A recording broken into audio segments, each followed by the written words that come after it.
A seat on the train. I wasn't supposed to be on that train.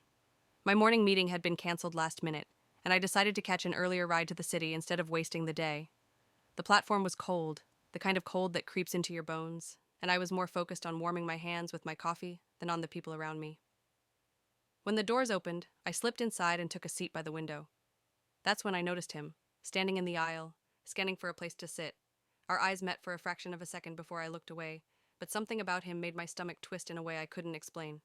He ended up sitting across from me, earbuds in, tapping his fingers on his knee to a rhythm only he could hear. I kept pretending to scroll through my phone, but every few minutes I caught myself looking up. Once, I found him looking back. About halfway through the ride, the train jolted, spilling a bit of my coffee. I muttered something under my breath, and he smiled, the kind of smile that feels like sunlight through clouds. "Rough morning?" he asked.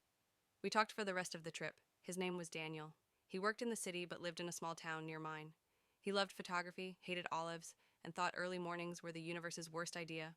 I told him I painted when I couldn't sleep, that I had a soft spot for thunderstorms, and that I'd been on this train hundreds of times but never met anyone worth remembering. When the train slowed into the station, I felt this ridiculous pang of disappointment. We were strangers, but I didn't want it to end. As people stood to leave, he hesitated, then asked, "Can I see you again?" I don't know why my heart raced the way it did, but I nodded and handed him my number. He typed it into his phone, then grinned like it was a promise. That was 3 months ago. Now every time I take that train, I remember the cold morning, the spilled coffee, and the stranger with a smile warm enough to make me forget winter. And sometimes, I think, maybe we're all just one missed train away from never meeting the people who change everything.